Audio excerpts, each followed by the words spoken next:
All right, as you know, the Saints ended the regular season on a high note yesterday with a 42-10 win over the Panthers and a 13-3 record for the season. Saints fans should be excited about how well the team is peaking just before the playoffs in the last game of the decade. All three phases showed they're ready. Joining us now with more on that is WWLTV.com sports columnist and host of the podcast Saints Happy Hour, Ralph Marlborough, coming to us live from his mom's kitchen in Houston. Where's the cat today? Eating off camera. Okay.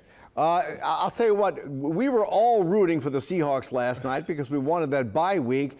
You know, have you ever seen an ending to a game like that? That was the most bizarre thing. Eric, the only thing missing from that game last night was yakety sacks at the end and Les Miles. It was complete chaos. It looked like a fire drill of toddlers running around. Thanks for nothing, Seattle. Thanks for nothing, Detroit. Yeah, and now we play Minnesota this weekend. We have history with Minnesota. I mean, but the Saints are a better team.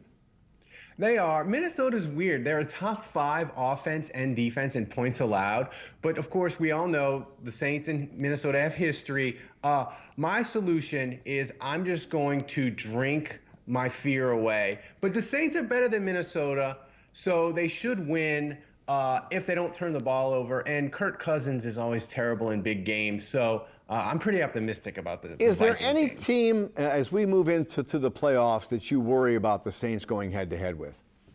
I mean, the only thing I worry about, Eric, is if the Saints are fortunate enough to win next Sunday afternoon, they play Green Bay, and they play Green Bay the following Sunday night. So if it's minus 40 in Green Bay on a Sunday night, that would worry me because Drew Brees is 40 and that sort of thing. But that's pretty much it. But the thing is, if it's negative 40, it hurts Green Bay as much as the Saints. And I think the Saints are better than Green Bay, so that may be a wash too. Well, and Green Bay this year is not as good as their record shows. Green Bay, they are the first team I've ever seen that went 13-3 doing the bare minimum. Yeah. They beat Detroit twice, and they didn't lead the entire game, and yet won both of them. I don't even know how that's possible, Eric. Yeah, although the 49ers did look pretty good last night.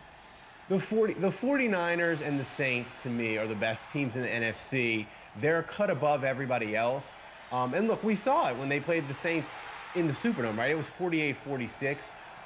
So they're the teams that are the best teams in the NFC, and maybe Baltimore in the AFC. But those, to me, are the 3 best teams in football.